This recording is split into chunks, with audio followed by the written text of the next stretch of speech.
Hi hello ನಮಸ್ಕಾರ ಸ್ನೇಹಿತರೆ. ಪ್ರಫುಲ್ ಪ್ರಯಾಗ್ vlogs YouTube ಚಾನಲ್ಗೆ ಸ್ವಾಗತ. ಇನ್ನೇನು ಕೆಲವೇ ದಿನಗಳಲ್ಲಿ ಗಣೇಶ್ ಚತುರ್ಥಿ ಬರಲಿದೆ ಸ್ನೇಹಿತರೆ. ಹಾಗಾಗಿ ಭಾರತದಲ್ಲಿ ಬಹಳ ವಿಜೃಂಭಣೆಯಿಂದ ಆಚರಿಸುವ ಹಬ್ಬಗಳಲ್ಲಿ ಈ ಗಣೇಶ್ ಚತುರ್ಥಿಯು ಒಂದು ಎಂದು ಹೇಳಬಹುದು ಸ್ನೇಹಿತರೆ. ಗಣೇಶ್ ಚತುರ್ಥಿಯು ಈ ಹಬ್ಬದ ಸಂದರ್ಭ ಬೀದಿಗಳಲ್ಲಿ ಗಣಪತಿ ಮೂರ್ತಿ ಕೂಡಿಸುವುದು ವಾಡಿಕೆ. ಮತ್ತು ಈ ವರ್ಷ ಗಣೇಶನ ಹಬ್ಬ ಯಾವಾಗ, ಗಣೇಶನ ಮೂರ್ತಿಯನ್ನು ಪ್ರತಿಷ್ಠಾಪಿಸಲು ಶುಭ ಗಳಿಗೆ ಯಾವುದು ಎಂಬುದನ್ನು ಈ ವಿಡಿಯೋದಲ್ಲಿ ನೋಡಿಕೊಂಡು ಬರೋಣ ಸ್ನೇಹಿತರೆ. ಅದಕ್ಕೂ ಮುಂಚೆ ನೀವಿನ್ನು ನಮ್ಮ ಚಾನಲ್ಗೆ ಸಬ್ಸ್ಕ್ರೈಬ್ ಆಗಿಲ್ಲ ಅಂದರೆ ಕೂಡಲೇ ಸಬ್ಸ್ಕ್ರೈಬ್ ಮಾಡಿ, ಹಾಗೆ ಒಂದು ಲೈಕ್ ಕೊಟ್ಟು ಕಾಮೆಂಟ್ ಮಾಡಿ ಸ್ನೇಹಿತರೆ. ಹಾಗಾದರೆ ಬನ್ನಿ ಸ್ನೇಹಿತರೆ, ಅದರ ಮಹತ್ವ ಏನೆಂಬುದನ್ನು ತಿಳಿದುಕೊಂಡು ಬರೋಣ. ಗಣೇಶ್ ಚತುರ್ಥಿಯು ಭಾದ್ರಪದ ಮಾಸದ ಚತುರ್ಥಿ ತಿಥಿಯಂದು ಪ್ರಾರಂಭವಾಗುತ್ತದೆ ನೋಡಿ ಸ್ನೇಹಿತರೆ, ಮತ್ತು ಅನಂತ ಚತುರ್ಥಿ ತಿಥಿಯವರೆಗೆ ಮುಂದುವರಿಯುತ್ತದೆ ಎನ್ನಬಹುದು. ಈ ಹಬ್ಬದ ಸಂದರ್ಭ ಹಲವು ಮನೆಗಳಲ್ಲಿ ಹಾಗೂ ಬೀದಿಗಳಲ್ಲಿ ಗಣೇಶನ ಮೂರ್ತಿಯನ್ನು ಪ್ರತಿಷ್ಠಾಪಿಸಲಾಗುತ್ತದೆ. ಮತ್ತು ಪಂಚಾಂಗದ ಪ್ರಕಾರ ಚತುರ್ಥಿ ತಿಥಿ ಸೆಪ್ಟೆಂಬರ್ 6 ಶುಕ್ರವಾರ 12:08 ಪ್ರಾರಂಭವಾಗುತ್ತದೆ. ಇದು ಶನಿವಾರ ಸೆಪ್ಟೆಂಬರ್ 7, 2024 ರಂದು ಮಧ್ಯಾಹ್ನ 2:05 ಮುಂದುವರಿಯುತ್ತದೆ ಎನ್ನಬಹುದು.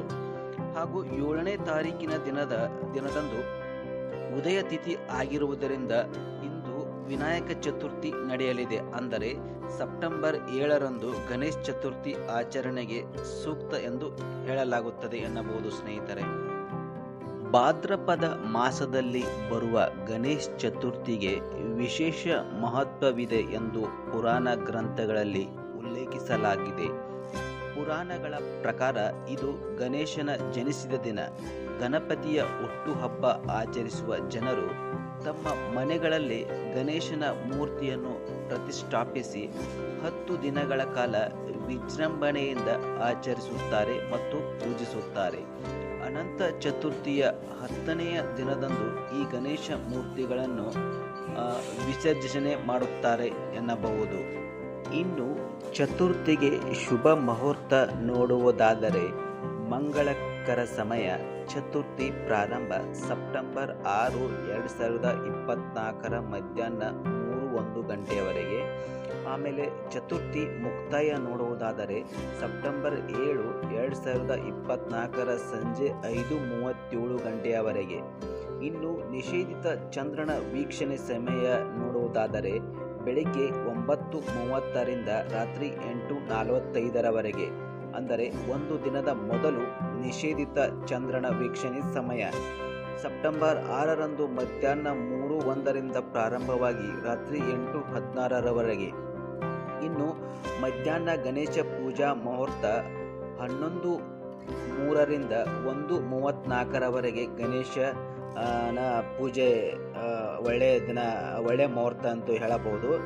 ಹಾಗೆ ವಿಸರ್ಜನೆ ಮಂಗಳವಾರ ಸೆಪ್ಟೆಂಬರ್ 17, 2024 ರಂದು ಗಣೇಶ ವಿಸರ್ಜನೆ ಮಾಡಲಾಗುತ್ತದೆ ಸ್ನೇಹಿತರೆ. ಗಣಪತಿಯನ್ನು ಪ್ರಥಮ ಪೂಜಿತ ಎಂದು ಹೇಳಲಾಗುತ್ತದೆ. ನಾವು ಯಾವುದೇ ಕಾರ್ಯ ಮಾಡುವ ಮುನ್ನ ಗಣಪತಿಯನ್ನು ಪೂಜಿಸುವುದರಿಂದ ಮಾಡುವ ಕೆಲಸಗಳಿಗೆ ವಿಘ್ನ ಎದುರಾಗುವುದಿಲ್ಲ ಎಂಬ ನಂಬಿಕೆ ಇದೆ. ಆದ್ದರಿಂದಲೇ ಆತನನ್ನು ವಿಘ್ನ ನಿವಾರಕ ಎಂದು ಕರೆಯುತ್ತಾರೆ ನೋಡಿ ವೀಕ್ಷಕರೇ.